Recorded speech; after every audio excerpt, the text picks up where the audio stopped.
which is Dr. Karen. Karen, yes. It's Dr. Karen McDonald and Tracy Barry, and a panel. And the panel, I'll be talking about the mentor and mentee discussions. Very interesting, and prepare your questions. Yeah. If they could join us on the stage, that would be great. Thank you. Welcome, Tracy. Good morning. So Tracy will be the moderator for this session. So thank you, Tracy, for doing that. Karen and panel, if you could join us, that would be great. Hi. So I'm going to give it right to you, Tracy. All right, welcome everybody. Good morning from my hands. I'm from Alberta, so I'm a little bit early. So while you guys are way ahead of time, so today I'm going to be moderating the section, which is titled "You're Good Enough." So welcome everyone, welcome. So maybe before we get started, I'm just going to be giving everyone. So I see Dr. Karen McDonald here. I have Nishma, Abbi, and Bobbie all here. So I'll be giving you all like a moment to just quickly introduce yourself while we dive into the questions for today. Maybe Dr. Karen, you can get started. Yeah, sure. Hi, good afternoon. First of all, just to say delighted to be working with you this afternoon, Tracy. I'm Occupational Safety and Health Policy Advisor with the Royal Society for the Prevention of Accidents. And I think that our mission and vision will resonate with the audience today. More lives free from serious accidental injury through the exchange of, as we're just about to do, life-enhancing skills and knowledge. We firmly believe that accidents and cases of work-related ill health don't need to happen. So in addition to supporting the RoSPA and L'Oreal Leading Safely for Women programme, which was delivered by Louise Hosking, I'll just mention, beautifully done, Louise. My policy-related work is focused on driving risk, lone and vulnerable workers, fatigue, and safety beyond the workplace. We very much believe in a whole person, whole life approach to prevention, and we've been proactively encouraging people and organisations to pause, reflect and reset as they've moved through the pandemic. And I think that pause, reflect and reset perhaps also fits with our mentees that you're going to hear from this afternoon. Just very briefly, the RoSPA L'Oreal Leading Safely for Women programme is delivered under the Safe at Work, so Safe at Home banner. It's a series of 3 programmes that we've held. The third one is next week this year.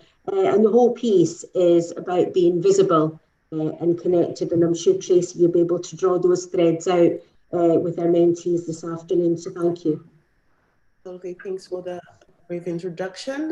May I ask that maybe Abbi, you go next, just introduce yourself, because the 3 of you are here as a mentee. So we're going to get into the questions, but we want our viewers to definitely understand everyone and who we are. So before we get started. Hi, so I'm Abby Field. I'm a SHEC advisor at Sigma here in the UK, and I was fortunate enough to be selected for the mentor-mentee programme. I'm relatively new to it. I think we started it over in the summer, and I'm about 3 mentee sessions in. So I am of the second batch of mentors, mentor-mentee group. So yeah, I'm looking forward to our discussions and our chats this afternoon. Lovely, lovely. And then Nishma. Hi, good afternoon, everyone. I'm Nishma Mistry. I'm really excited to be part of this discussion today. So I currently work for Transport for London as a business partner, so predominantly work in the road risk. And what that means is we're trying to stop, road fatalities out there and just really make sure our roads are safe as they possibly can, and obviously deliver the mayor's transport strategy as well. So I've actually been part of the original group of mentees and mentors, so really, really excited, and was really, really lucky to be part of that group as well, to be selected. And it's been amazing, and yeah, really looking forward to sharing some of that experience with you all. Lovely. And Bobbie. So hi everyone, so I'm Bobbie Grant. I'm the Senior EHS Manager for Thermo Fisher Scientific, and I look after the Global Field Service Organisation. So our mission is to make the world healthier, cleaner and safer. I've been with the company for 25 years. I was originally one of the, like Nishma, part of the original group. So yeah, just looking forward to chatting with you this afternoon. Lovely. And for those that are wondering, my name is Tracy Folorunsho Barry. I'm going to be moderating this section. And of course, I am the CEO and founder of Grow Women Leaders, a development and advancement platform that as a result of what we do, we are able to get women, especially minority women, immigrants, hired and advance their career. So it's a pleasure to meet everyone today. And then we get into the questions. So being a mentor, the first question now is geared towards everyone. So I want everyone to answer, accordingly. And it says like right here, being part of this program, what was the breaking point when you decide to make the choice that to join this mentorship program and move out of your own comfort zone? So maybe we can start with that question. What was the breaking points that you had in your own, respective life that decided that you want to join this program with Dr. Herring? Anyone can go first. This is open to everyone. So I'll go first. So for me, it's been a journey. So the first kind of, when I completed my diploma in occupational health and safety in like 2007, after then, I kind of went on a journey to have a family, and that took me 7 years. So in and out of, doing IVF, things like that. So my main focus was that. And then I was able to just, have a position in EH&S at a factory, which was, again, my grounding. It kept me sane every single day whilst going through, what I was going through in my personal life. So, and then once I'd finally had my son, which is obviously 6 years ago then, taking a year off, then getting back into work, I realized I needed a change. I wanted to learn again. I didn't want to be just a mum and, going through all the, everything that you go through as a mum. So, so after that, I changed my role. And then instead of Facebook, LinkedIn came around, and I was looking at LinkedIn an awful lot. And there were some great articles on there and videos. And it really got me interested again in what was out there. And, because I'd really, had no encouragement really from, previous managers to develop myself either with IOSH or, going to get, chartership or anything like that. So at that point I was like, look, I can do this. So let's see what's out there. And I all of a sudden came across the article from RoSPA and L'Oreal and Louise Hoskins and applied. And that's where, so that's how I got into it. Lovely. Maybe can go to the question. Yeah, I think mine's the same as Bobbie, that I'd started my NEBOSH diploma and having a little baby boy sort of put it a bit on hold. So you get stuck in a bit of a day-to-day rut that you wake up on a morning, you drop your child off at nursery, and then you go to work, and it became a little bit mundane and not, it didn't have the health and safety spark anymore. Let's say, you like to have the spark, you like to make changes and know that you're having an impact on the people that you're working with. And I feel that I'd got to a bit of a routine that I wasn't challenging myself anymore or pushing myself out of my comfort zone, and applying for, like Bobbie had seen on LinkedIn that the first team had gone through the mentor mentee. So I'd read the blog about that. And I was like, this is quite a nice challenge for myself to push me out of my comfort zone. Like this right now, speaking on a panel is very out of my depth. So it's challenging me as an individual, and hopefully as a leader that I'll gain those skills that I can progress into more senior roles throughout my career. So I'm really fortunate that, I know we'll get onto it probably, but having a mentor that's pushing me out of my comfort zone now, and I'm really enjoying, and I've got that health and safety spark back. Lovely.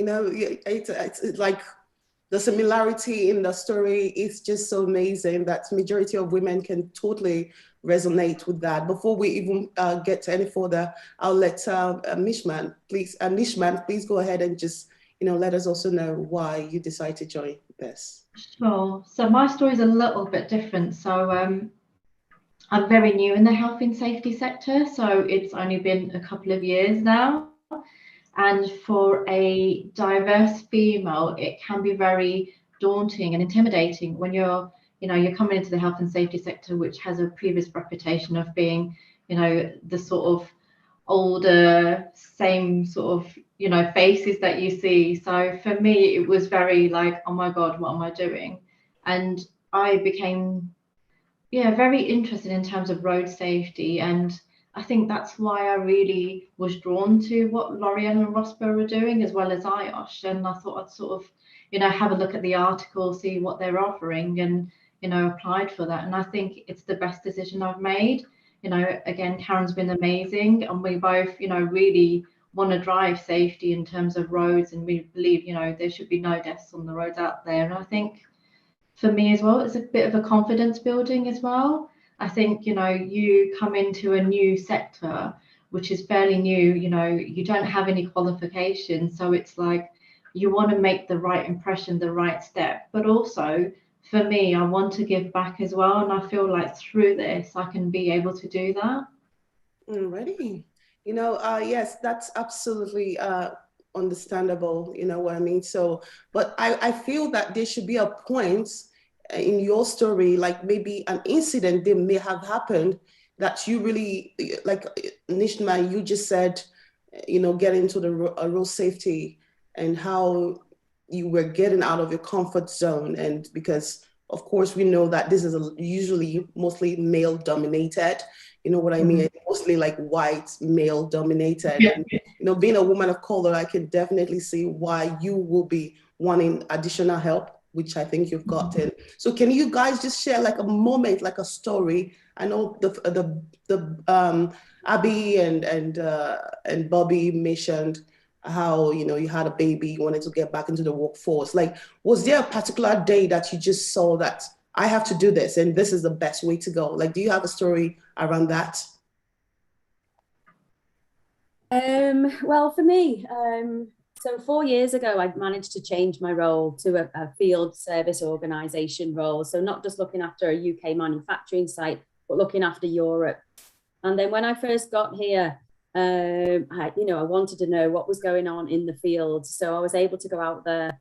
And one of my guys was actually lifting a 180 kilo, really expensive piece of instrumentation from the floor to the bench.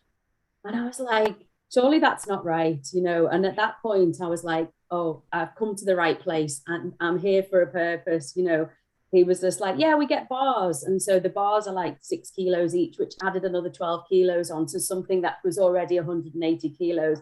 And at that point, I was like, right, we need to fix this, And everyone said, you'll never do it because we've raised it years before. We've been doing it for years like this. Everyone buries their head in the sand and you won't be able to do it. So it took me 8-9 months to be able to put the project together, get, $500,000 to be able to get a trained third party with proper tools to be able to, logistically go to the place and put them on the benches, ready for my engineers to install. So I managed to do that now throughout Europe. And so we've done it. We're now trialing it in China, and we're also doing it in North America. So that's really started the ball rolling because I've been able to do it. Others can see that it can be done. So that was probably, I knew I'd made the right step going to make that change. Yeah. Lovely. Abbi, maybe you can also share just a moment, a story around on what made you really wanted to go ahead to do this.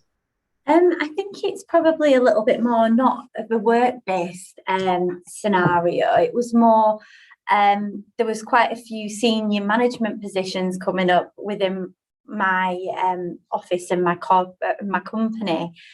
And I think when we'd had our discussions and our training, I think as women, we tend to feel a little bit of an imposter syndrome and that, I've now had like 9.5, 10 years of being a health and safety advisor, and I still don't have that confidence to know that I could apply for a manager's role or a senior role. And I still feel that, do I know enough?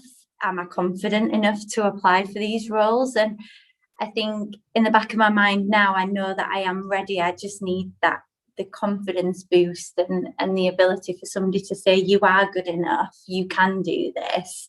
And I think that the initial training that we had, the IOSH Leading Safely, and then the conversations, we have like coffee mornings, coffee chats, which are brilliant. And we all sort of share our, where we're at, what we're doing, anything we've had any issues with over the month or a couple of months. And it's been great to know that I'm not alone and I'm not the only person feeling it, but you just sort of need to push past those worries and niggles in the back of your mind and just go, I know I'm capable of doing this. Like Bobbie, you know the information. It's just the confidence to push forward with it. Yeah, lovely. And then before we go to Dr. Karen, maybe Nishma, you can just add a little bit on your side, what that felt. I think in terms of that moment where I knew that I needed to do this, I think it was when I started my role and I slowly started to build that confidence. And I think it was actually Karen invited me to one of these National Road Safety Council Committee meetings. And I've never attended anything like this before, and I don't think I would have had that opportunity as of yet. This was amazing for me. I was very nervous, and you think you want to make the right impression, because I think it's about visibility as well. And I really want to sort of grow my visibility and my credibility in the safety world. So it was really important. And just the welcome that I had from the group, and just Karen, myself, and there was another person who was on the group as well. We both attended, and we really felt like we could contribute, and we came away with such an amazing boost. It was just like, oh my God, we just said this on a National Road Safety Committee with amazing, individuals who were there. And I thought, yeah, this is definitely the right choice for me, and want to continue with these relationships. Lovely. Dr. Karen, you've been hearing your amazing work, the amazing work you guys have been doing. Like, this is amazing, the representative you have here today. But I have a question for you as well. How do you decide how the métier will be placed and paired with a mentor? Because I think that is really crucial. And the people watching today will want to know, because everyone almost have as a woman, and I can really understand why this is important, especially living in a day like this or a time like this. But when the work begins, that is when that there's a lot of work that needs to be done. So Dr. Karen, if you please can shine a light to that, to say, what, when this métier, they come in, how do you decide on pairing this métier to a mentor? Okay. Well, the first sort of step is obviously to see the sort of social media communication about the next available programme. We will be running programmes in 2022 and making you aware of those at the earliest opportunity. Essentially, the requirement is that people, you've just heard from Nishma, Bobbie and Abbi, the requirement just to put together 250 words about why you should be considered for this place on a programme. And the pitch jumps off the page. I'm going to give you just a little bit from Abbi's here. When I read her pitch earlier on today, my vision is to show that women can be just as influential as our male colleagues in construction, and to make the organisation a leading example in health and safety. So it's the words, it's the narrative, jumps off the page, and you immediately are thinking, there's someone with that. And I think you mentioned spark yourself there, Abbi, that was reignited the spark for health and safety. So it's a requirement to put together a 250 word pitch, and there's a team of us read those. So that's the first process. There's a filtering there whereby we would go from many submissions down to the 8 that require for the individual programmes.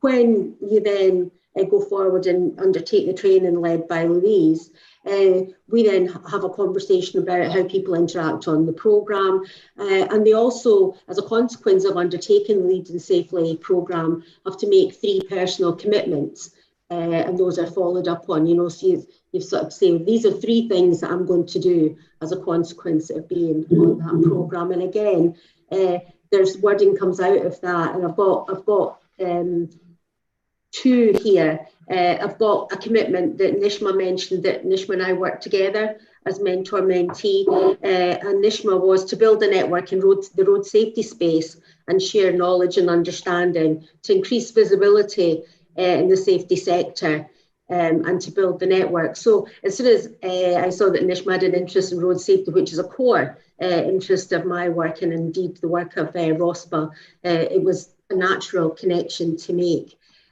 With respect to Bobbie and Abbi, I can give you some insights into how we paired them. Again, looking at these personal commitments, and you've already heard Bobbie's story. And I sort of, as you were speaking there, Bobbie, I was thinking about a quote that I use a lot, and I don't know who to attribute it to, but I'm not going to claim it for me. It's every next stage of your life will require a different version of yourself.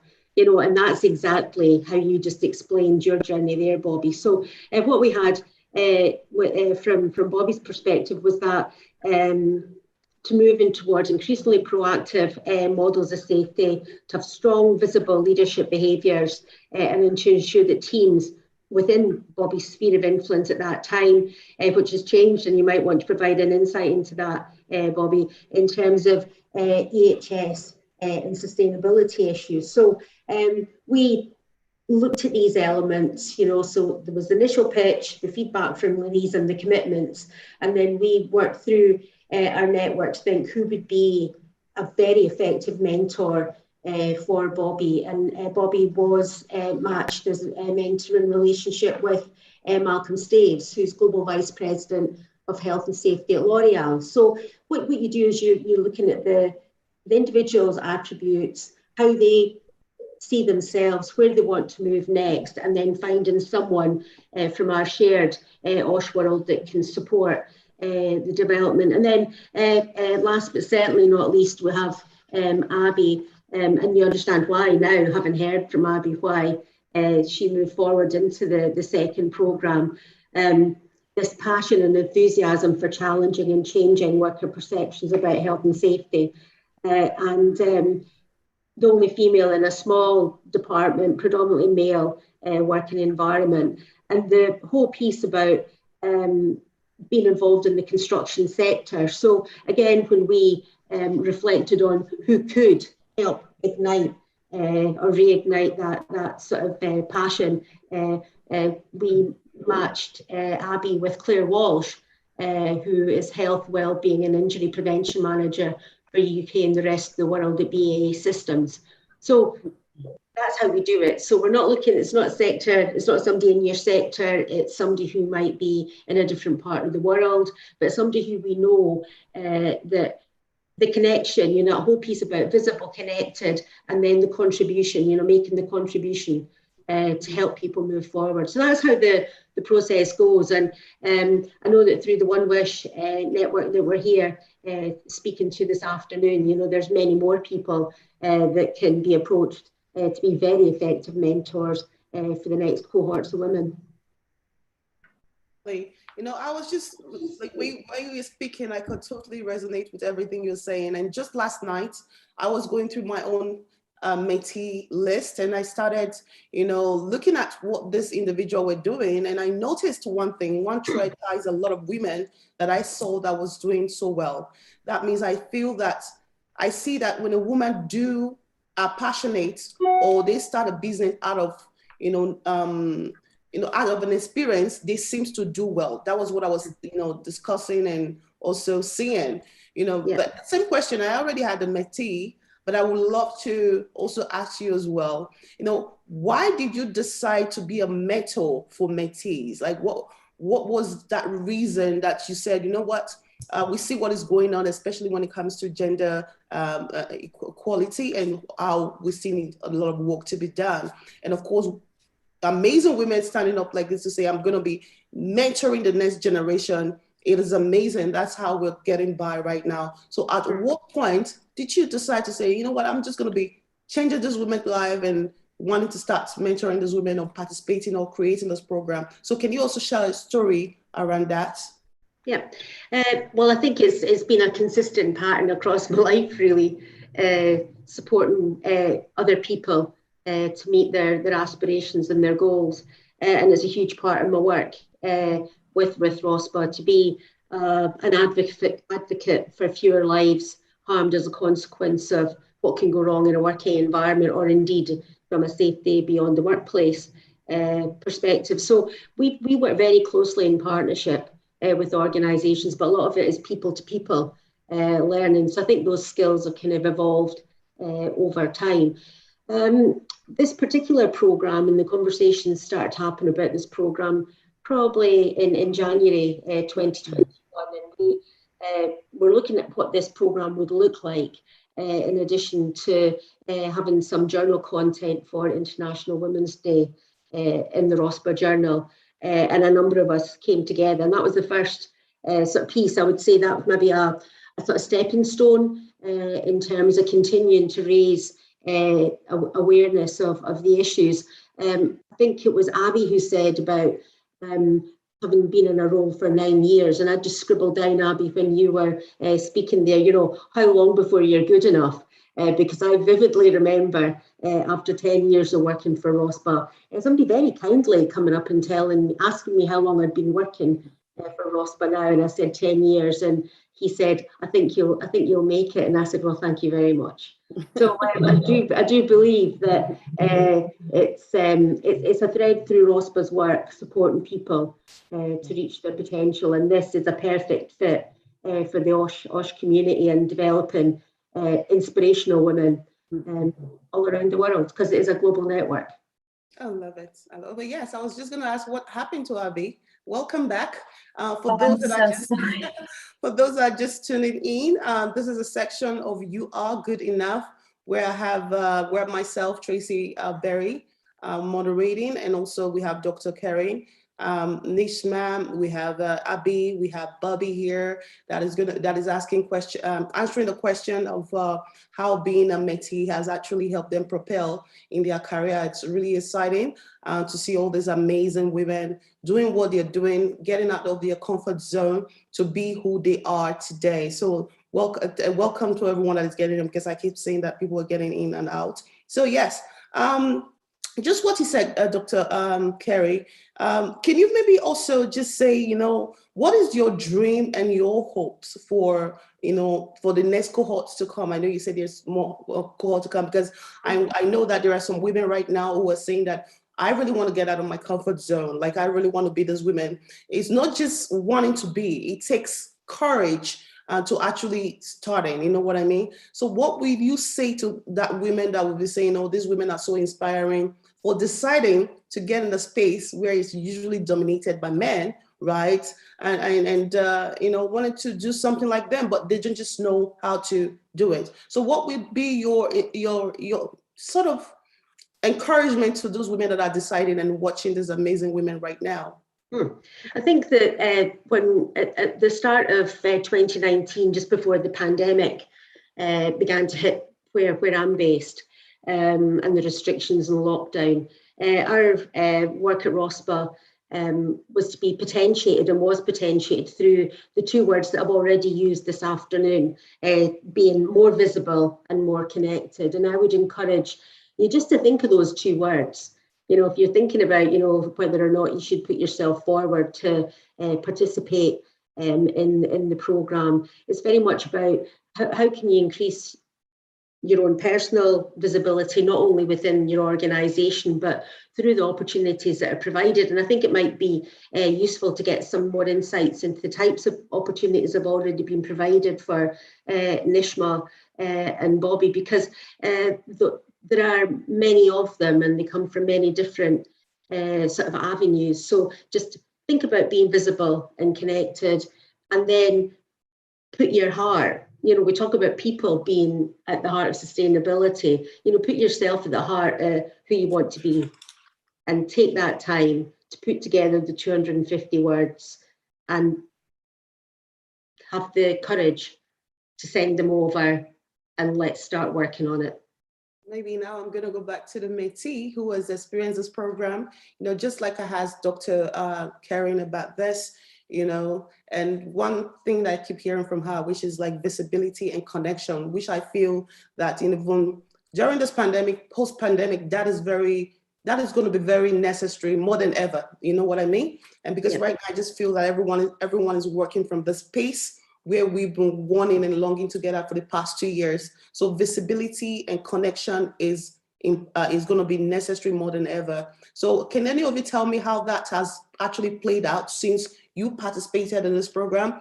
Has there been a lot of opportunity? Has there been more visibility for you? Has there been more courage to take on the certain tasks? So I want to hear from you, ladies, about that. Yeah, so for me, so I obviously went 4 years ago into a European role, and then in April this year I went for a global role. So it's completely different, looking after the UK and then Europe. And then probably if it wasn't for the program, I probably would have doubted myself that I couldn't do it, but I went for it, got the role. So now I'm the senior global EHS manager, and and I still have to look at it sometimes and think, is that me? Am I doing that job? Because it's only really since the program, and I've had the mentor, which is the fabulous Malcolm Saves, is just given me that ability and encouragement, and that I can do it, and even recently he's saying, well, we were talking about something. He was like, well, why don't you go and apply for like other positions, get your confidence up and stuff like that. So I literally the other day just applied for a couple of positions, never thought I'd even, get through, but I hadn't had an interview for like 25 years. It's always been internal that I've, slowly worked up the ladder and stuff. And he was like, just go and do it. So I was like, okay, I'll do it, so, and I've got to the second interview. I don't want the job. just kind of like, it was so nice just to be able to go, you know what, I've done this and I've done this, and they were all like, yeah. And I'd never really stopped and done that for myself and looked back over my history of, Abby 10 years, my 20 odd years. But, we've done an awful lot, and until you stop and think and discuss what you've actually done, you are good enough. And so don't ever forget that you can't go for that head of health and safety or head of sustainability, because even if you only know this much, you can learn on the job. So yeah, you're basically speaking, and I'm just excited and smiling from ear to ear. And because it takes a lot of confidence, for you to do it. And what I actually get from what you're saying right now, which I feel like a lot of us women, we suffer from, is just taking a moment and look back and seeing that we're actually doing a lot. And that alone actually should always give us courage to know that we are good enough, because we just keep going, being like a partner to, being a mother, then walking our, what I say, we don't get to look back. And you saying this right now, it gives you even more confidence to know that you are accomplishing along your way. So thank you for that. Thanks for sharing that. And you know what, I will want to also hear from maybe Abby and Nishma about, what this has brought to you when it comes to visibility and connection. I think it's early days for me, obviously being in the second cohort, but I think a new thing that's challenged and making the connections and the interaction with other health and safety professionals, men and women, was that I've gone out to external like health and safety bodies and health and safety meetings. So you begin to start discussing best practices and learning where actually there's probably an area that we've not been focusing on, like well-being, for instance. Claire's been very helpful with her background in well-being, and she sort of pushed me a little bit and give me a lot of advice. And then when you sit at these forums and start discussing it, you start learning and getting tips from everyone. And I think that connection and becoming a little bit more visible on LinkedIn and learning to, you know, connect to people. You know, we are all in the same boat and we all want to learn from each other.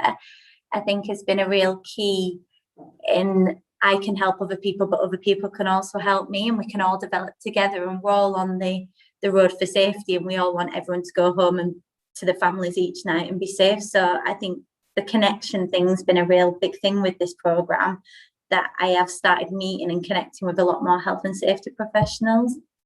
Oh, lovely. And Nishma? I think mine's sort of similar in terms of connections to health and safety individuals, but I think the opportunities that I've had, I mean, there've been so many amazing opportunities. So I previously spoke about the National Road Safety Committee. I mean, someone who's come into the safety world only a couple of years experience would never had that opportunity. That's then boosted my confidence, said, you know what, yes, I am good enough, I can do this role. I don't need, you know, hundreds and thousands of, you know, qualifications. I need to push myself, because if I'm confident in myself, I know I can go far. And I think also some of the amazing something I've never done before. I've never done a podcast before. So, you know, with the help of Tamara here today, I did my first ever podcast with Karen, and it was just amazing, you know, even that, having that opportunity. And then also just more recently, I actually was lucky enough. I mean, we had a RoSPA journal article around the leading safety course, but I actually got a piece on fatigue work, which is so important right now.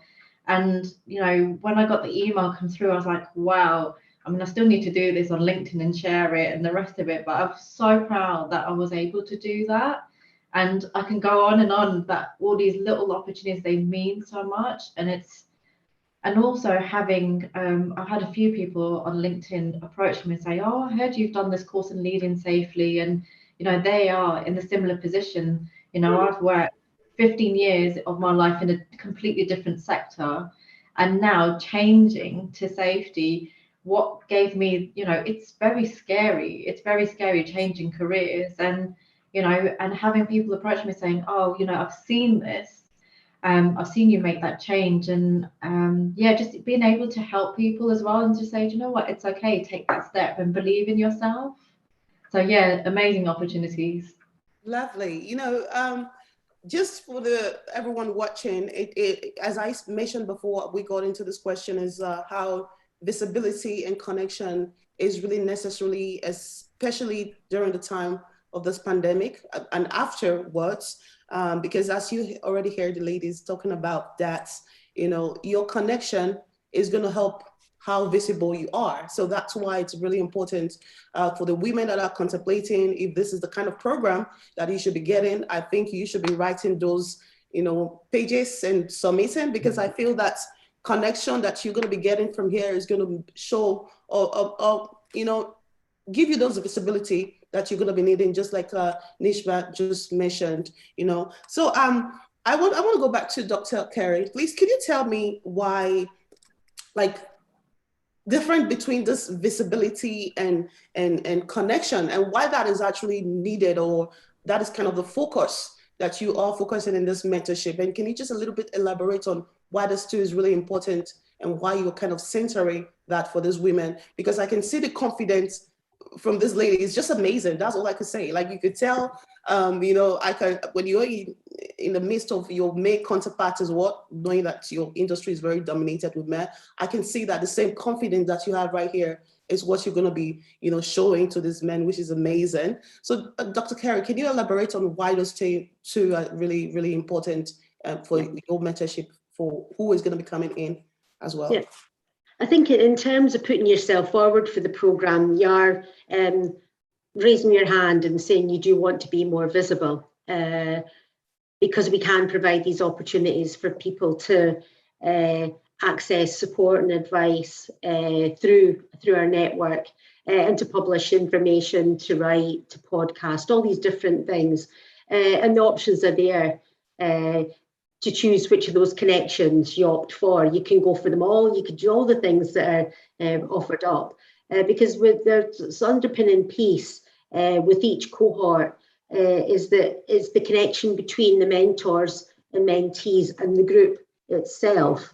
that helps everybody move forward. So we have what we call coffee catch-ups every 6 or 8 weeks with the groups, where you get an opportunity to hear what's happened in the last period of time. And you're hearing this afternoon from 3 of the mentees, but the sort of coffee catch-ups are absolutely incredible in terms of the type of energy that kind of exudes from the screen when people are sharing what has worked for them since they last spoke. And I think a lot of the time, you know, and when we were talking the other week about the title for this session, Tracy, I think I've reflected back on one of the more recent coffee catch-ups where the constant theme was, you're good enough.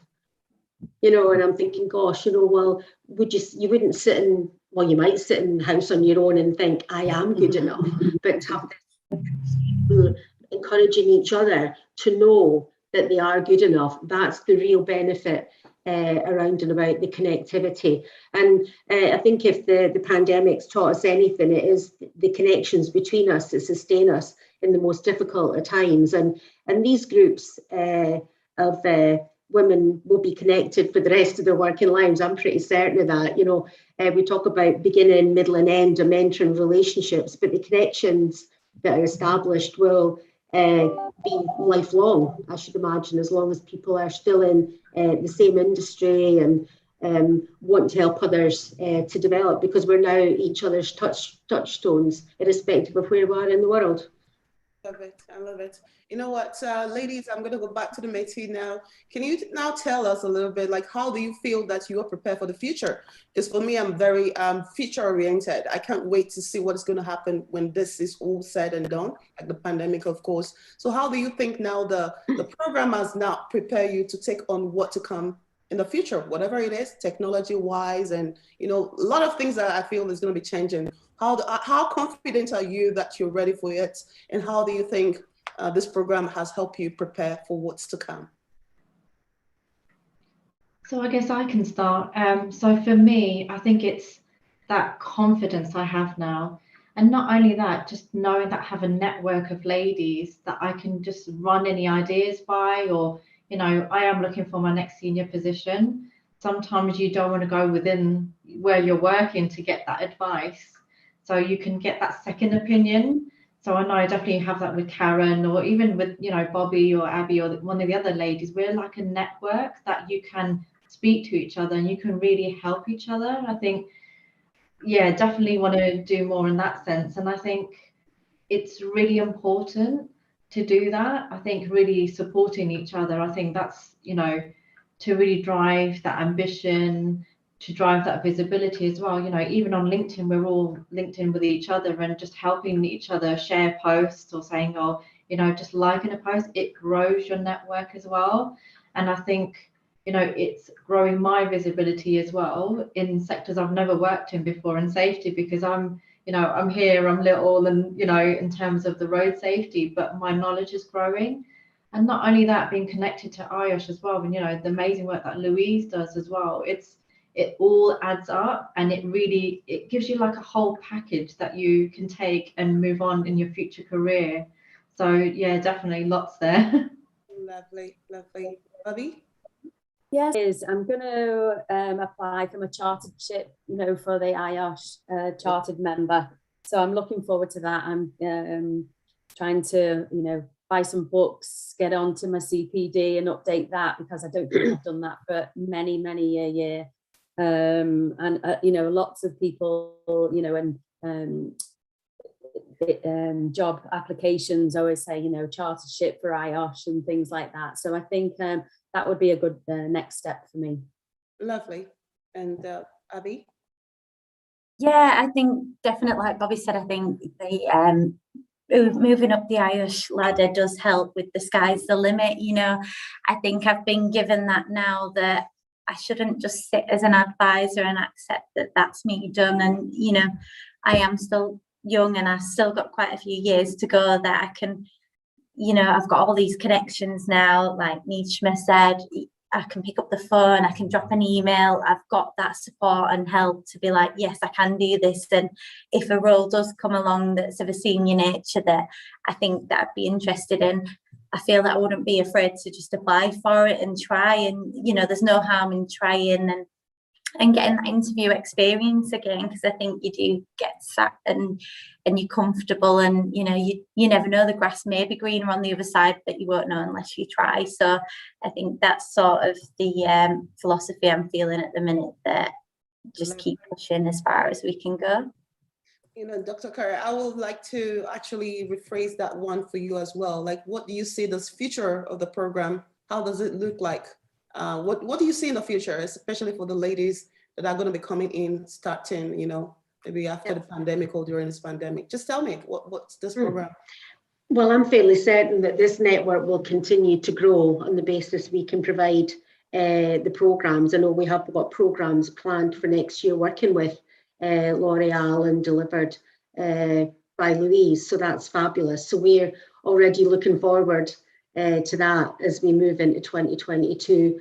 I'm sort of thinking and reflecting there, you know, that it's important. It was only recently that, well, in the last maybe 10 years, I looked around and realised that the connections I have in the industry I've grown up with, you know. So I would say to anybody, you know, that's out there, just thinking about where do you fit, you know, you just have a little look around, and the people that you're with just now and you're connected with through RoSPA, through L'Oreal, that is your community as time progresses. And the longer they know and understand you for, the longer they know and understand you for, the more supportive they can be, you know. So it is very much about creating a continuous development of people who come forward for the programme that can provide that sort of mesh of connection around the world to help us all move forward.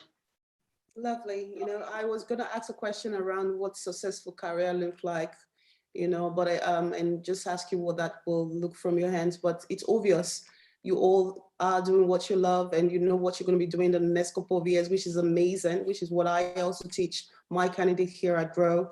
But I will actually ask you, you know, what is your ideal of a successful career, like for the women that are watching this or people that are watching here? So can you please just like 2 minutes, just tell me what an idea of a successful career is, you know, and how can anyone achieve that? I think the baseline is you've got to believe you can believe in yourself. Help people understand that, I always say with me, what you see is what you get. This is it. It's open, it's honest.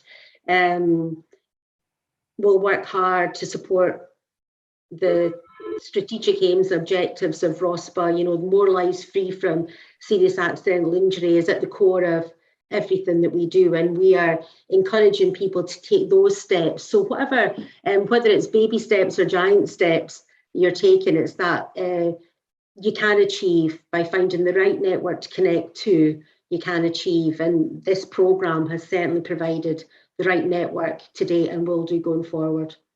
All right, ladies, I'll go back to you guys. What is the definition of a successful career to you guys? You know, and how can one achieve this? You know, because it's to me, everyone can see that you guys are really enjoying what you're doing, knowing that you've been able to map out. You were able to gather the courage, to get into the program, go for what you want, and now you're building your role and growing within your role, and even testing out, like Bobbie said, testing out to see, you know, how you can be amazing as well. So what would you say, like an idea of a successful career? What would that look like, and how can anyone out there really achieve this? So maybe Nishma. I think for me, it's just, you know, constantly learning, constantly being curious, asking questions, being open, speaking up, you know, opening that can of worms and fixing things.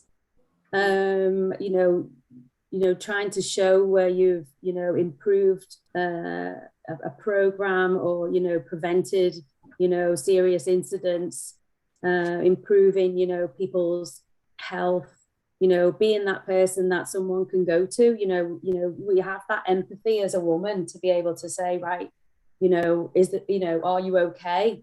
You know, and is there, you know, like Rob was saying before, you know, we've got the ability to be able to do that. You know, I think over the years I've always wanted to mother someone, you know, so I'm always like the, you know, but trying to just, you know, just constantly, progress and teach. And like Louise always says, having that conversation, that one conversation at a time is just, making sure that we do what's in our hearts, and that to prevent harm. Lovely. And Nishma, Abbi, and just jumping in there. Well, I guess a successful career would be, hopefully, and I'm sure I will get there, being a director in safety, being a female diverse director. That's quite a mouthful, isn't it? But not only just for myself, but being in that position that I can help others get back on the ladder, help them on their journey, help them believe in themselves. I think that's success for me, just seeing other people thrive and do well. Obviously, my day job as well, making sure that we reduce the amount of, really sad people that we lose through some of these road collisions, injuries, and really being able to contribute to a solution potential, initiative, I guess, and just really pushing myself as much as I can. And again, it's just, having that confidence to know that I can pass it on to others. So that's sort of success for me, being really ambitious and not giving up on myself as well. I think that's quite important. I think you can go through your journey and, sometimes people may not always agree that, you are ready for a role, but it's for you to say, well, actually, no, I know what I'm capable of. And so for me, it's just really pushing myself, being a mentor, being a director, and just, taking over the safety world in Storm.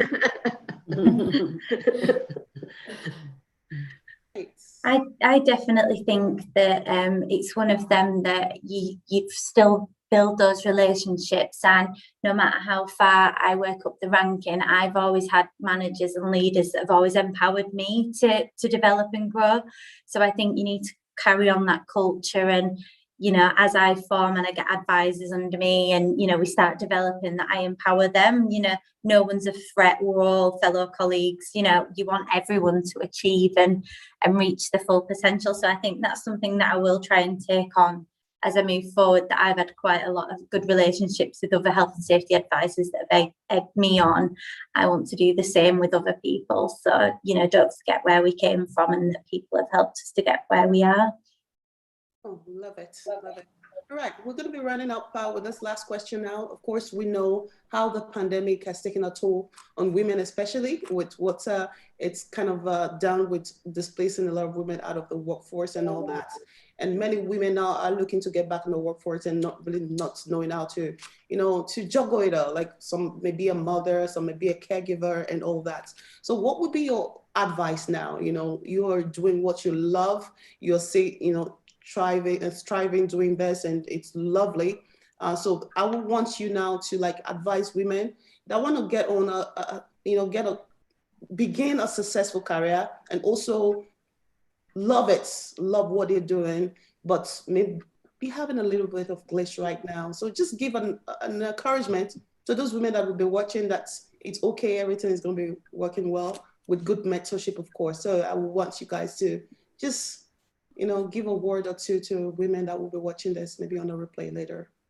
I think if you have a really good company that you work for and a good leadership team, that even as a woman, you can get that work-life balance right, especially me working in construction. I am expected to travel from Scotland all the way down to London quite regular, but my company understand that I have a young family, and they do respect that and allow that I work around my own schedule as well, and I will stay away from home, but sometimes I might at the drop of a hat have to stay at home, and they respect that. And I think that's the key, is that if you find a good company that accepts the work-life balance, you can still succeed in your career.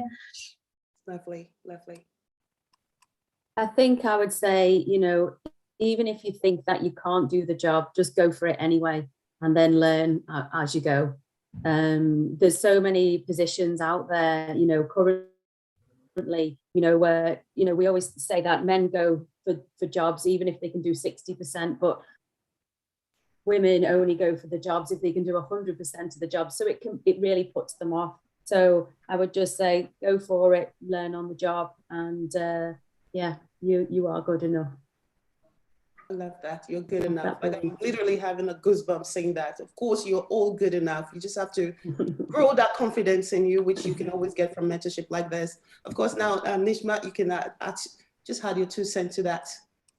Sure, I guess, yeah, it just says it all, doesn't it? You are good enough and you can do it. And don't be afraid, have confidence and that belief in yourself. And I think, if you do or if you are worried or a little bit scared, we have an amazing group of females here today, contact us on LinkedIn, network with us, and more than happy to help others. And I think it's just, it may be scary, it may be difficult, but you are definitely good enough. And I think I'll leave it there. Love it. I just love the title of the session. Like, you're good enough. I wish there was a way we can just everyone can write it on their wall and, their mirror, like just to know that it starts from you believing in yourself, to know that you're good enough, you're deserving of whatever you want to go for, and you can do it. Just finding the right support and the network. And that leads us now to Dr. Karen. Please, can you add your 2 cents to, encourages these women and giving them the advice of letting them know that they're good enough, that they just have to keep moving, irrespective of what the pandemic may have cost us at this moment. I think in OSH world, it's invigorating. It's a great place to work. You can really make a difference. So I think I would suggest that you find a good company to work for, like I do. You continue to be brave and you keep pushing the envelope and just see where it takes you, because you can get some amazing places just by putting that 250 words on paper. Lovely. Just 250 words can get you the connection and the visibility that you need. And of course, we can't really emphasize that enough of how that is going to be needed more, even during this pandemic and after this pandemic. And I think that is going to be how we're going to be running up. I just want to thank you all for participating. A special thank you to Dr. Karen and Nishma, Bobbie, Abbi. You guys were just great answering this question. And I hope that everyone that is watching this is inspired to know that you're good enough. If there's nothing, you forgot everything that we've talked about, but remember that you are good enough. It's all that you need to know. No one needs to validate that from you. You know that you are, and remembering that every day is going to get you far. And I think that will be it. And if you have any question, please do not hesitate to leave it in the comment section or in the comment section later. Anyone of us can always go back and go answer that. And maybe before we round up, we still have 3 minutes. Maybe we can ask, like, what is if they were looking to follow you guys on your LinkedIn, which I think that's a great way for connection, and what would that look? What is the name you can be reached out on your LinkedIn page? You can find myself and also RoSPA on LinkedIn just by going into search bar, and please do connect. All righty, connection and get the visibility. Any other one? Yeah, I'm on LinkedIn as well. So if you need any help with, or you're in a life science company, or need any advice for field service organizations, please get in touch just under my name. Abbi? Yes, sorry, I was just waiting for everyone to finish.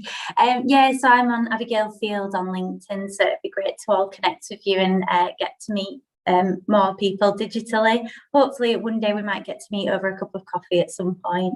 Absolutely. Nishma? Same for me on LinkedIn. I'll put my details in the chat as well. Nishma Mistry, you can find me. Anyone that wants any advice or wants to know a little bit about TFL a little bit more as well. And I love tea, so even a tea catch up is more than happy to do so. I love tea as well. I'm actually waiting to sip my own tea now. Like, I'm literally looking at it. I can't wait to sip it. All right. Thank you, ladies, for joining the section, and hope you guys have taken, some word of encouragement out from this. And I hand it over to Tamara if she's anywhere here. Is she here? Yes, I am here. That was a phenomenal conversation. Thank you so much, everybody, for joining us. Thank you, Tracy, for moderating such a wonderful session. Thank you, Karen, Nishma, Bobbie, and Abbi for being on the panel and sharing your experiences and your insights. Thank you. very much. And I welcome to the stage also Kathy Seabrook, and we're going to do a Q&A. Thanks, Tamara. So happy to be here, and absolutely agree. This was really a good session. I think it's a good session, and I'm just going to turn things on its head for you all, each one of you mentees. You would make great mentors. You've learned a lot, and just everything that you've shared with us today, your journeys are incredible. So there are people that you can reach and pull up along with you all. So hopefully, I don't know, Karen, how that all works with the actual mentoring program. But one of the questions we did have in the actual chat box was, how do the people on this call, people are going to be listening to this afterwards, how do they reach out to you to apply to be a mentor for the RoSPA L'Oreal program? Well, they could connect on LinkedIn. They could send me an email through my works email address. Shall I give that just now, Kathy? If you wouldn't mind dropping it in the chat, that would be awesome. Now, you see, this is what my Achilles heel is. You know, I've just got to try and find how to. No worries. I will do it for you.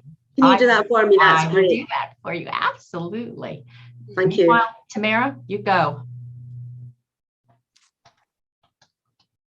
You've got that, Kathy? You're putting that in the chat? Thank you. I am. So I guess one of my questions for the mentees that I've seen people asking is, how do you know that you're ready to be mentored? What was it that kind of came up inside of you? Bobbie, would you like to answer that maybe first? Sure.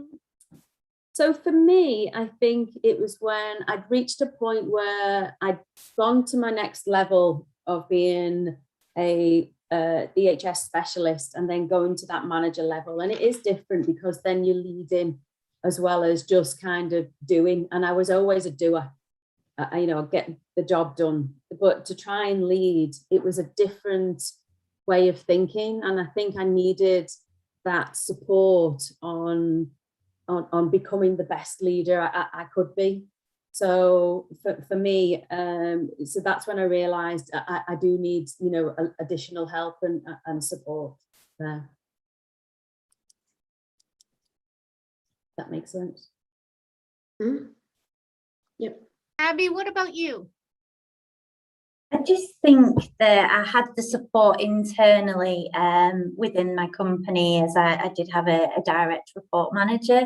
However, I feel sometimes when you're trying to develop and better yourself, you're afraid to ask your line manager because you feel that you're not worthy of the role that you're doing. You know, should I be asking this question? Should I be in doubt of, you know, my technical knowledge of a safety incident or something on a construction site? You know, but we have to accept that we do have limitations, and sometimes we do need to ask those questions. But I do feel more confident in having a mentor that's impartial to my day-to-day work, that you don't feel probably stupid is probably the word you sometimes feel, of asking those questions and having a good conversation about it. So that's probably why the mentor works well for me.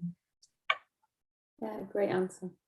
And Nishma, did you have anything you wanted to add?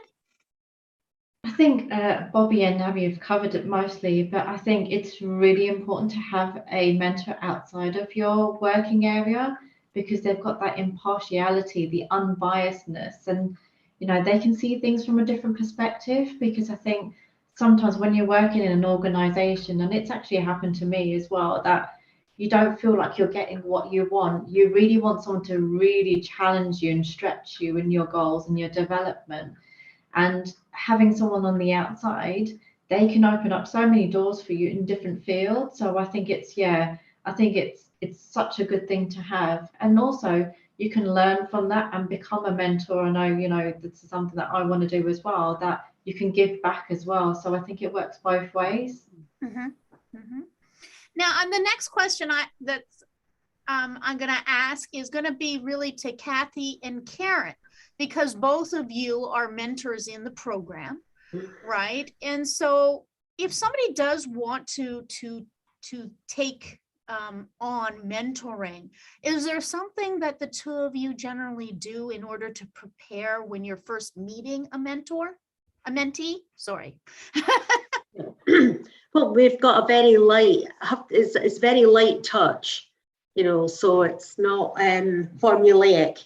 It's very much the relationship between the mentor and the mentee and how it evolves. But what we do start off with is some very basic questions that we should be asking of the person who's just undergone the program. So it is very light touch, but as you've heard, it works very well.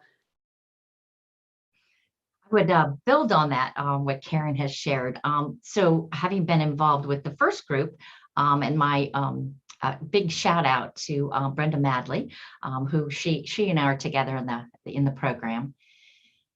I really, for me, the program is set out that by the end of them completing the Managing Safely, they come up with up to 3 goals and objectives. And so that was our starting point in terms of why we were together. But for me, it started by doing exactly what each one of you ladies did with us today, is I just asked the question, so tell me about yourself. And then the next was, you know, and tell me, why did you do the program? And so from there, I think as a mentor, our job is to ask really, really good questions.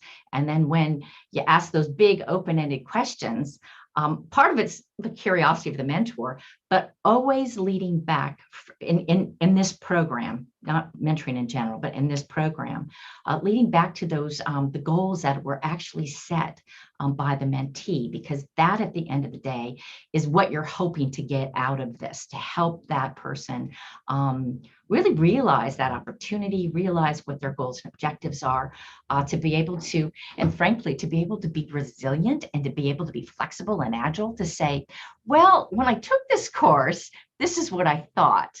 But now I've done this in my job. I've had these conversations with you as a mentor, and I'm thinking I might want to go in this direction. And the job of the mentor is to say, so why is that?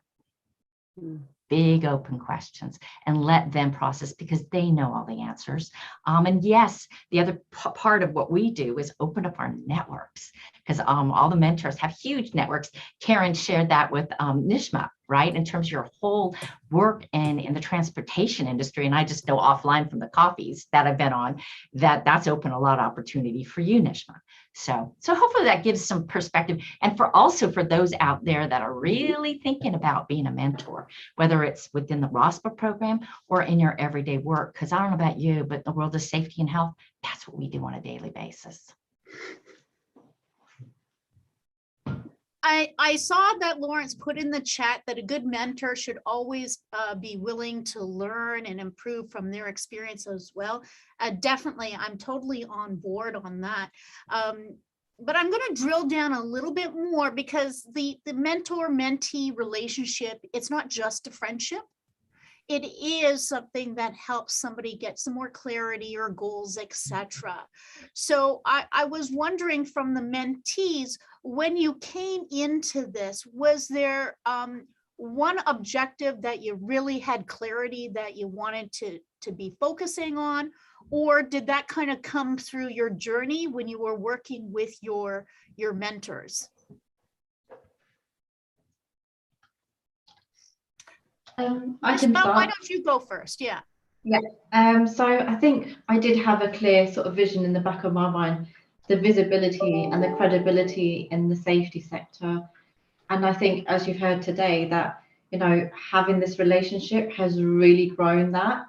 But also I found as well, and like Lawrence has mentioned, it's a two-way relationship as well with the mentors and mentees. And I hope that, you know, I might be able to, I don't think in the road safety world, I think Karen's one of the experts. So, but we can learn from each other, learn from our experiences and help each other as well. Because I think, you know, there's different perspectives from both sides. So, you know, when someone is a mentor, they may not see everything as the mentee would, I guess.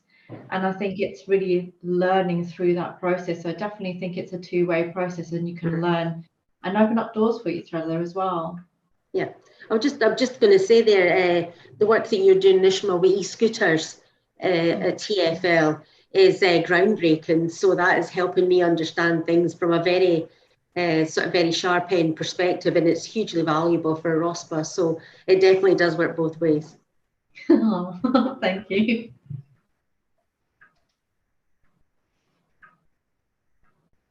I can go.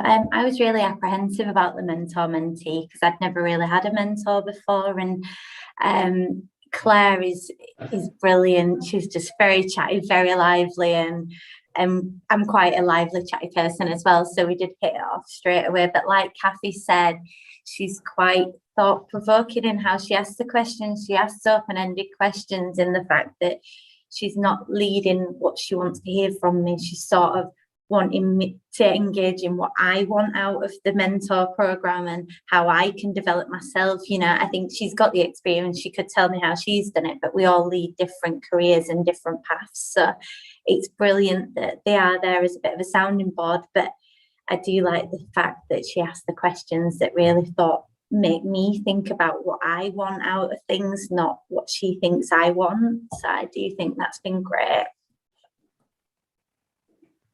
Yeah, so from me, Malcolm and I have spoke about various different topics, but because Malcolm's in a global role as well, it fits with what I'm trying to do.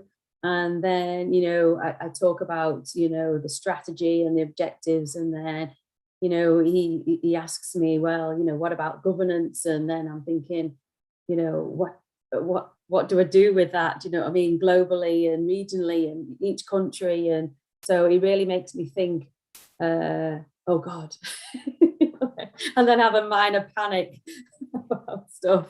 But no, he's great. And you know, we've talked about, you know, different maturity models and where we are on those. And so yeah, we've had some really good discussions, really helpful. I think really, I mean, you've alluded to the mentor relationship you're involved in, Kathy, and I think that hopefully everyone can see that, you know, that there is a mentor for you out there, just the same as there is a mentee out there for me going forward, new mentees, all of whom can help me understand more about how to take safety beyond the workplace, which is a fabulous thing. If I could just say to that point, we all can be mentored. I know for me, and this is for everybody in the room here. For a very, very long time, I've had what I call my advisory board of directors. So these are all people that have been mentors to me and throughout my whole career. And thank goodness for them, because they've got me out of a lot of trouble and potential mishaps by their guidance. And sometimes you're their mentors, and sometimes they literally are just advising me. But I really, really highly suggest people can do that. And it's not just people in health and safety. It is people in health and safety, but it's also business people. I mean, I've been running my company since 1996, and I have external to safety and health business people that have been part of that group. So highly advised to have some sort of advisory board of directors for yourself. Yeah, absolutely. And I like the fact that you brought in also, Kathy, that it doesn't have to be within your field. You know, as Kathy knows, I've actually started a group for those of us who are actually coming from all different types of discipline, but we are in business. And so that's our common thread in order to provide different types of supports. Now, thinking about the program that you've just gone through, can you share with us what was the most exciting thing that you got out of the program to share with others? Bobbie, why don't you go first? Oh, the most exciting thing was probably just meeting the whole team, you know, Kathy and Karen and Louise, and just networking with the mentees. It was just, I'd never done that before. So I'd never broken out of my day-to-day, going to work, liaising with people in work. I'd never done it externally, ever. So it was a complete change, and something that I think everyone should try and do. Again, just networking is just great to, you know that you're on the right track, ask those questions, and feel like you're not so like siloed and on your own. So yeah, that's what I like the best. Abby, would love to hear from you. Thank you. I think it's just that we're not alone and we were all feeling the same things. That's sort of what made me feel a lot more confident. We'd all the people on my cohort did feel that they'd got a bit of imposter syndrome, and I thought, at least I don't feel alone, that sometimes you walk on a site or a manufacturing line or wherever we are, and we sort of feel like, should we be here? Should we be the health and safety advice? And it was great to feel that we all feel like that, but it's a positive thing. We're challenging ourselves, we're stepping out of our comfort zone, and yeah, it's great to meet all these like-minded women. I think likewise as well, the same as Abby and Bobbie said, I think it's just the network that we have now, you know, having amazing female leaders such as Louise, such as Karen and Kathy, just there to help us. I think that's, you know, we're very privileged to have that and be in that position. You know, everyone gets very busy and, you know, can't imagine what their diaries must look like, but I think it's just having that support network and being able to say, oh, I wonder what this person's doing, and having that, you know, the coffee catch-ups mean so much because you're reconnecting again and you don't lose that. And I think, you know, it's not just, you know, 6 months, this will be probably lifelong in connections, and it will grow and grow, and hopefully, you know, see a lot more females join the program as well and have even more, you know, amazing females being part of your network. Thank you. Karen, I'd love to hear your thoughts on this from the other side of the coin. In terms of how it's benefited me and how things can move forward. I'm generally very enthusiastic about what I do at my work, working for RoSPA. And I find that each conversation that we have, and I know that it's probably going to pop up in the chat about making a difference, every conversation we have, but that's true. And every conversation we have with this group, whether it's individually or in a group meeting, sort of reinvigorates. You know, there's no jaded being involved in this group at all. And I think that just potentiates what we can all achieve as a consequence. And I work in a subgroup of the Capitals Coalition with Kathy and Malk, Louise and Louis Wusterman, and we're looking at articulating the value that people add. And this conversation this afternoon has been all about value.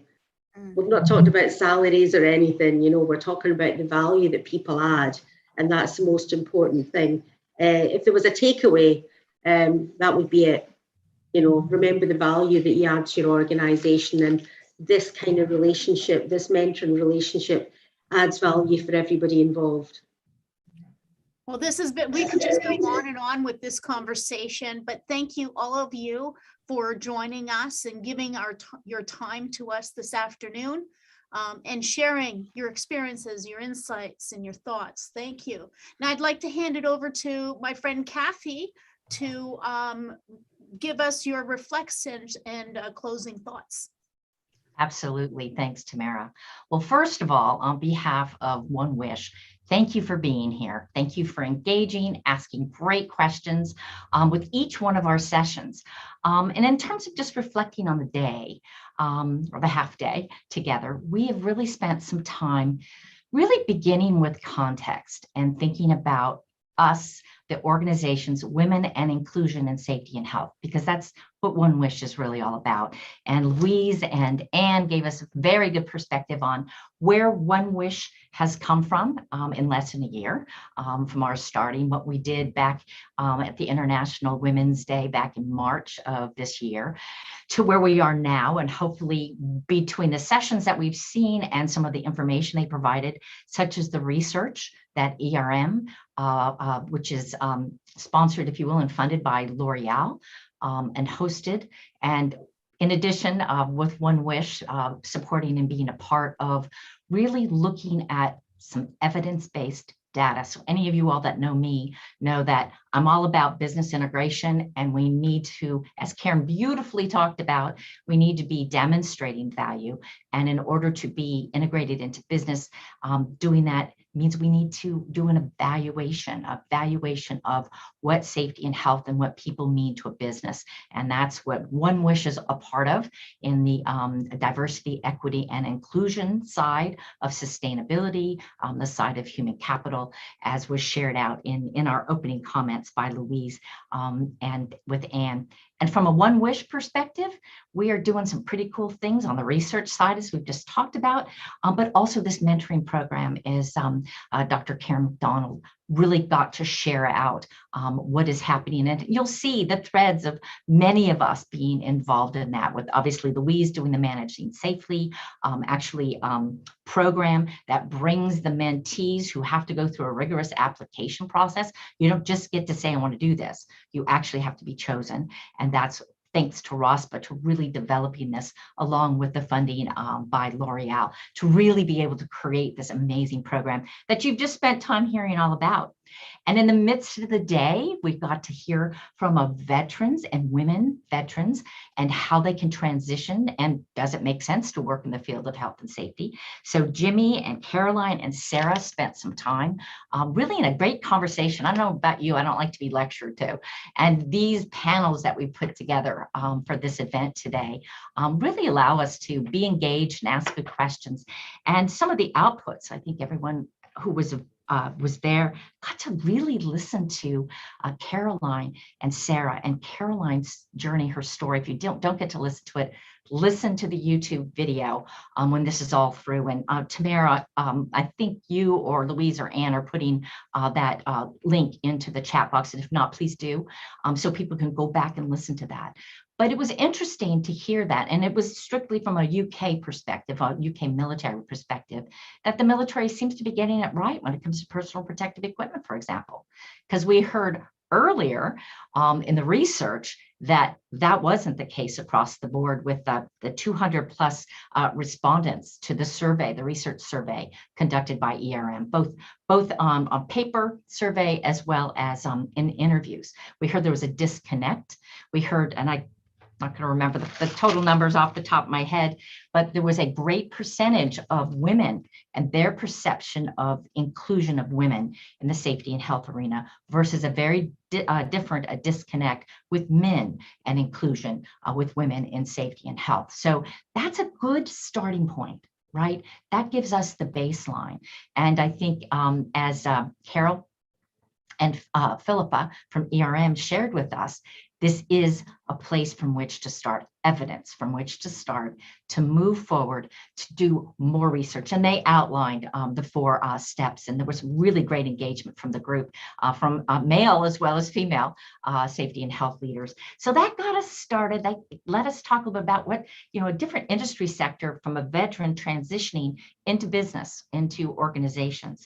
And then we had a really great, very, very good session with Rob and Sylvia, who talked about and our nod to mental health week internationally, which is why we created this event and why we wanted to do something here in November.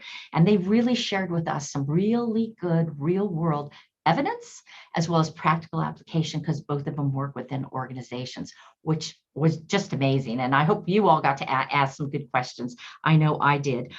Basically, really the focus on the business value, right? So hearts first, people first, and I'm always about people first.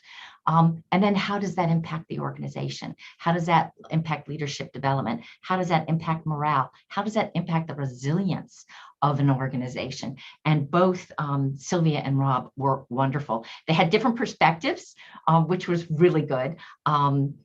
Score form, I believe is the name of it, where we started out in that session. We all could rate ourselves on where we are mentally and our mental health. And I'm happy to say that from Rob's perspective, he calculated we had a 6.8 in terms of our mood of the room and our mental health status as we were on this conference. And so he said that was a good score, by the way. And then finally, today, getting to really talk about how do we roll up our sleeves and help one another. And you see by this RoSPA mentoring program, how this really helps bring women inclusion into the forefront of what OneWISH is doing, and into the forefront in RoSPA has a global reach. L'Oreal has a global reach. OneWISH has a global reach.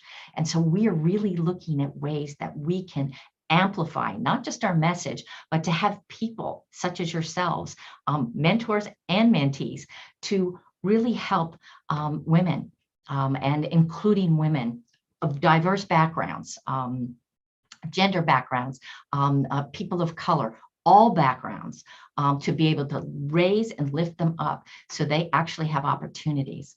And one of the things that we sort of heard, and this is part of my translation, is from our mentees, they are competent, very competent, but it's competency plus confidence that really results in opportunities for advancement. And I think we heard that from all of the mentees today. And I don't know about you, but there's some pretty impressive women there. So with that, I want to close out the day and just a couple of things about OneWISH. So you heard from Louise and you heard from Anne today about who we are. And as you can see, we're relatively new. We're changing. We're focusing on areas that we really feel that can advance women and inclusion and safety and health, and both from a safety and health perspective. So thinking about PPE, pregnancy at work, but also in terms of advancement and opportunities for women in business. And I put in the chat box, and I think some of you hopefully will take that. We had somebody comment on the fact that, Bobbie, I think this was you actually, talking about how can we, what should we be thinking about in terms of our own career advancement? So we're in safety and health, and how do we take that into the business? So you might become a CEO of a company. You might become a chief sustainability officer. And by the way, I have 2 colleagues that came from health and safety, and they are chief sustainability officers, some from very, very large companies. HP, Campbell Soup in the US. So the opportunity abounds for us. So I just want to take a moment to say thank you, because these people deserve more thanks than I could possibly do. To Tamara, to Jeanette, I don't know if she's still on, to Melissa, Mark Joyce, who is not on today, but all of these people were at the absolute focus and cornerstone for making today happen. Louise and Anne, and I'm sure I'm missing something, but I just want to say round of applause. Yes, and also to Lisa, who I don't think Lisa's on the line, but Lisa's sort of like behind the scenes that has helped. But I really have to say hats off to Tamara. If anyone hasn't seen her podcasts, they're awesome. I think we referenced them also in the RoSPA section. So with that, my challenge to you and OneWISH's challenge to you is, how will you engage in health and safety, in mentoring, and moving people forward in your workplace, in your world, and throughout your networks? So with that, I'd like to pass this back to Louise and to Anne and Tamara and Jeanette, and it's really been a great day. I hope you feel the same. Yeah, it's been a phenomenal day, and yeah, I'd just like to say a huge, massive thank you to everybody that's attended. And Tamara, you've done a phenomenal job, and thank you so much. I know how hard you've worked on all of this, and just a round of applause for everybody. And Louise, I need to interject. In absentia, our good friend Malk stays. Yes, definitely. I was going to say we missed him out. So Malk, when you watch this, know that we appreciate you. Yeah. All righty. Thank you, everybody. Thank you. Thank you. Thanks. Thank you. Bye-bye. Bye.